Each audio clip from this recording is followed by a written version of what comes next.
Good morning. So today we will be discussing about the SGD7, which is the affordable and clean energy.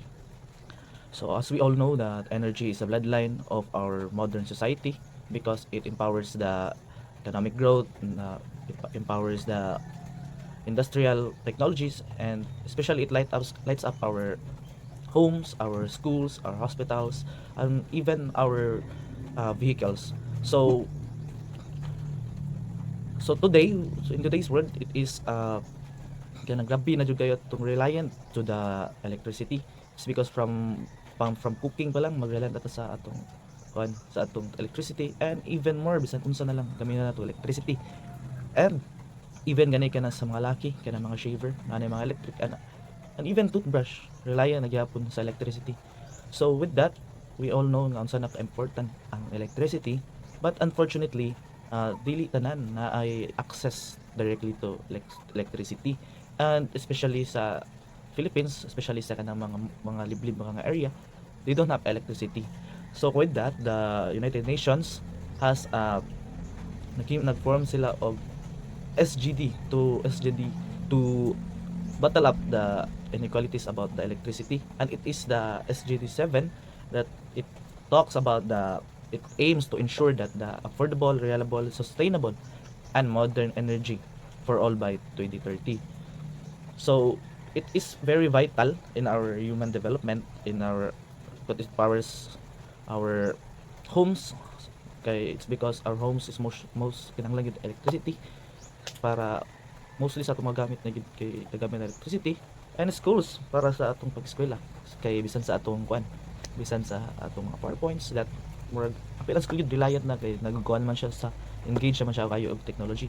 And hospitals, yeah, of course, hospitals kay lisod na kayo kung walay electricity sa hospitals, diba?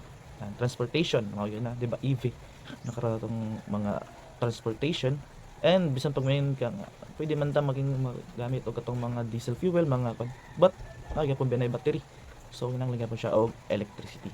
And lastly, the industries. So industries kay reliant din sila mostly sa electricity kay wala naman kay mo man lang ginagamit paglihok sila mga machines. So achieving SGD7 is a crucial rule, not only for improving quality of life but also for addressing the climate change and promoting the sustainable growth.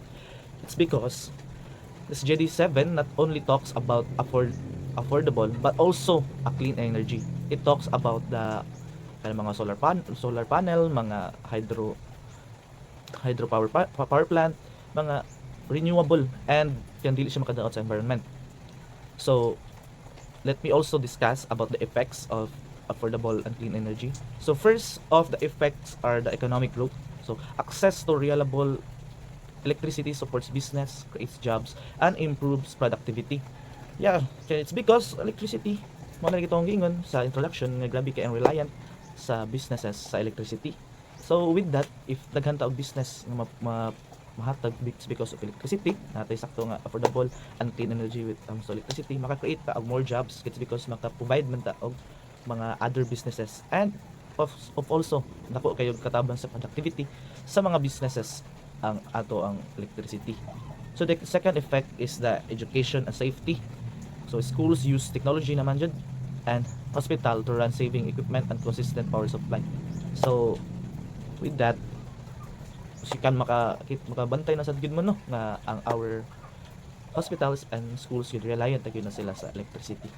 Kay mostly kay sa atong schools, especially mga colleges and hospital gid binigay na siya mabuhi without electricity.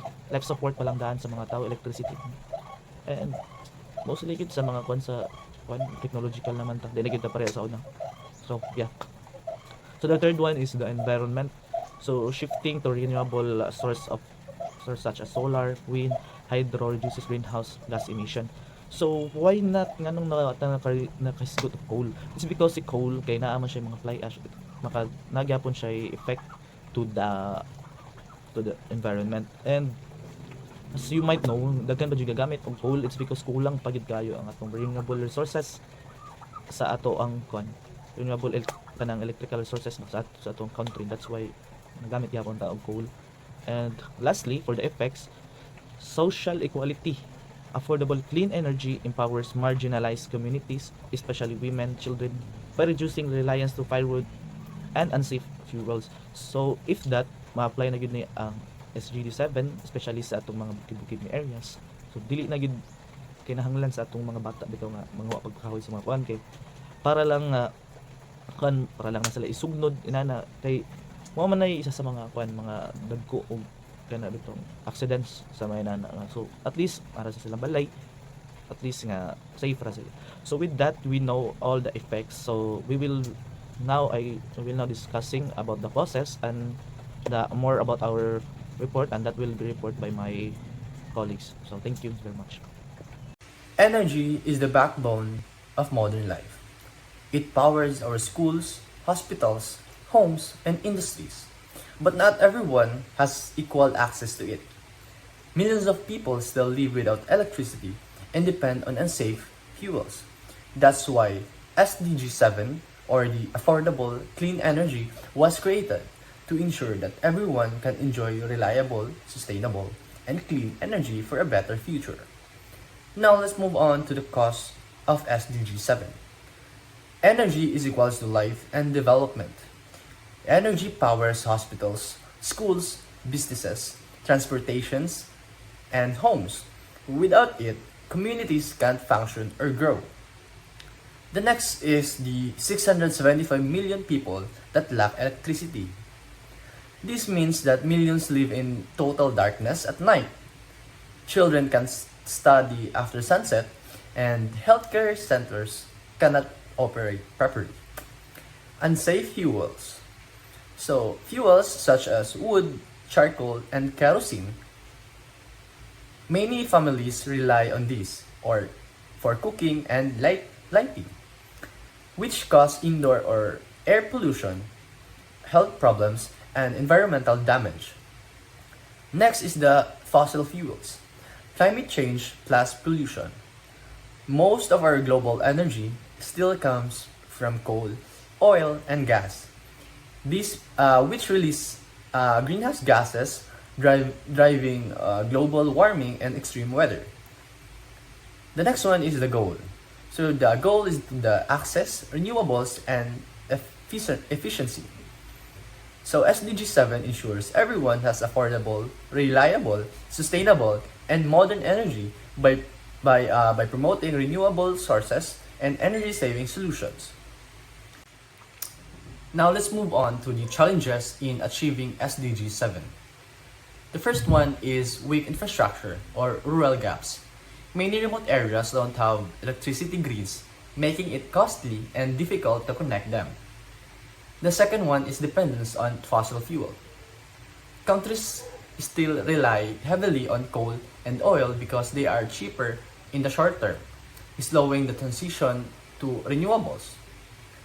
The next one is high cost of renewables. While solar and wind are cleaner, building the technology requires large investments which poor countries struggle to afford. The next one is policy gaps and low political will. Some governments lack strong energy policies or leader prioritize short-term profits over long-term sustainability. The next one is climate change impacts. Extreme weather such as typhoons, floods, droughts damages energy infrastructure and disrupt supply. The last one is energy inequality. Poor households pay more for inefficient energy sources while wealthier areas enjoy stable, cheaper electricity. Hey everyone, my name is Earon. Hope you learned a lot from Troy and Shan. And now we're just gonna chill for a minute and talk about something super important about Sustainable Development Goal 7 or SDG 7, affordable and clean energy. Honestly, this isn't just about flipping a switch. It's about making sure the future is bright for everyone, getting the power we need without wrecking the planet. It's simple as that. And so we ask ourselves, how can we plug in?